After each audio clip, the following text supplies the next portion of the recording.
വെളിപാട് 2-ാം അധ്യായം. എഫേസോസിലെ സഭയുടെ ദൂതന് എഴുതുക.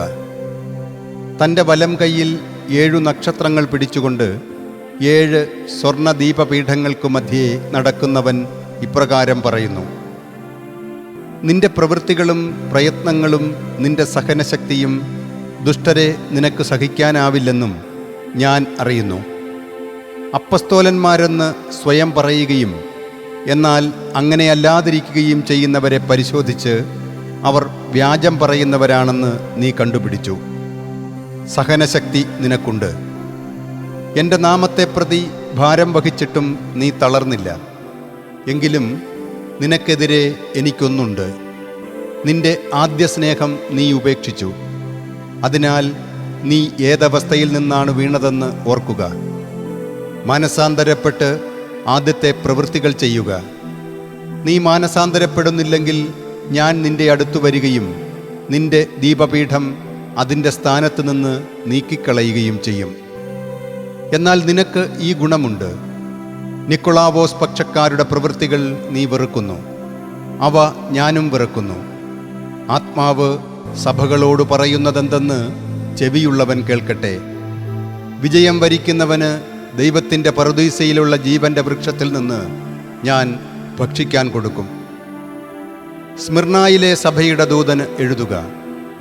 ആദ്യനും അന്ത്യനും മൃതനായവനും എന്നാൽ വീണ്ടും ജീവിക്കുന്നവനുമായവൻ ഇപ്രകാരം പറയുന്നു: നിന്റെ ക്ലേശവും ദാരിദ്ര്യവും ഞാൻ അറിയുന്നു.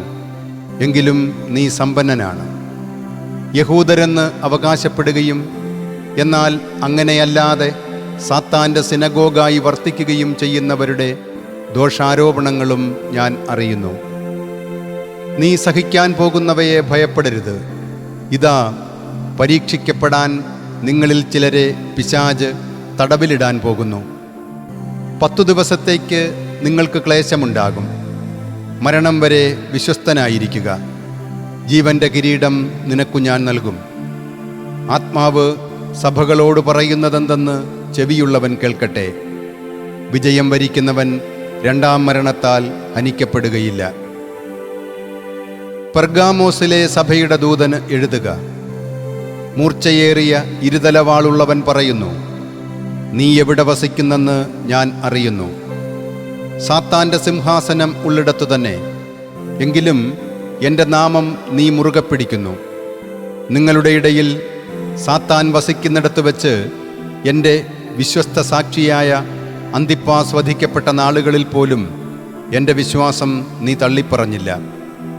എങ്കിലും എനിക്ക് നിനക്കെതിരെ ചില കാര്യങ്ങളുണ്ട്.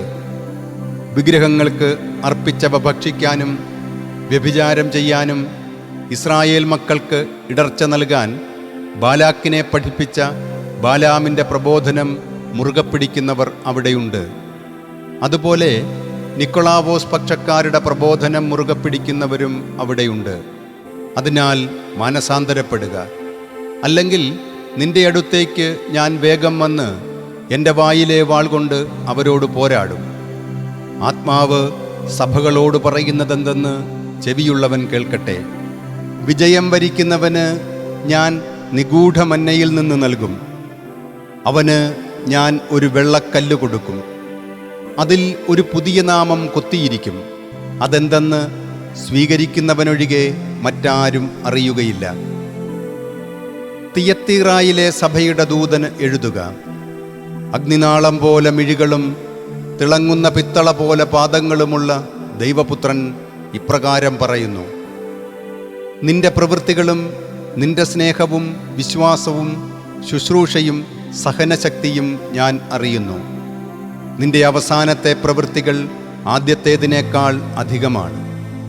എങ്കിലും നിനക്കെതിരെ എനിക്കൊന്നുണ്ട്.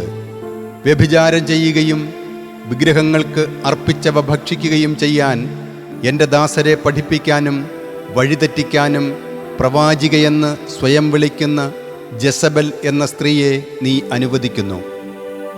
മനസാന്തരപ്പെടാൻ ഞാൻ അവൾക്കു സമയം നൽകി. എന്നാൽ തൻ്റെ വ്യഭിചാരത്തിൽ നിന്ന് മാനസാന്തരപ്പെടാൻ അവൾ കൂട്ടാക്കുന്നില്ല.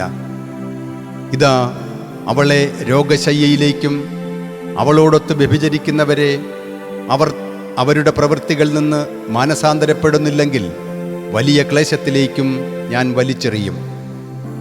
അവളുടെ മക്കളെ ഞാൻ കൊന്നുകളയും.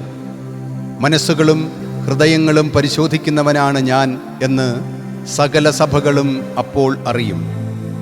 നിങ്ങളുടെ പ്രവൃത്തികൾക്കനുസൃതമായത് നിങ്ങൾക്കോരോരുത്തർക്കും ഞാൻ നൽകും. ഈ പ്രബോധനം സ്വീകരിക്കുകയോ സാത്താൻ്റെ രഹസ്യങ്ങൾ എന്ന് അവർ വിളിക്കുന്നവ അറിയുകയോ ചെയ്യാതെ തിയത്തീറായിൽ അവശേഷിച്ചിട്ടുള്ള നിങ്ങളോട് ഞാൻ പറയുന്നു, മറ്റു ഭാരമൊന്നും നിങ്ങളുടെ മേൽ ഞാൻ ചുമത്തുന്നില്ല. എന്നാൽ നിങ്ങൾക്കുള്ളവ ഞാൻ വരുന്നതുവരെ മുറുകെ പിടിക്കുവിൻ. വിജയം വരിക്കുന്നവന്, എൻ്റെ പ്രവൃത്തികൾ അവസാനം വരെ അനുഷ്ഠിക്കുന്നവന് ജനതകളുടെ മേൽ ഞാൻ അധികാരം നൽകും. ഇരുമ്പ് ദണ്ടുകൊണ്ട് അവൻ അവരെ മേയിക്കും, മൺപാത്രങ്ങൾ പോലെ അവരെ തകർക്കും. ഞാൻ എൻ്റെ പിതാവിൽ നിന്ന് അധികാരം സ്വീകരിച്ച പോലെ തന്നെ പുലർകാല നക്ഷത്രം ഞാൻ അവന് നൽകും. ആത്മാവ് സഭകളോട് പറയുന്നതെന്തെന്ന് ചെവിയുള്ളവൻ കേൾക്കട്ടെ.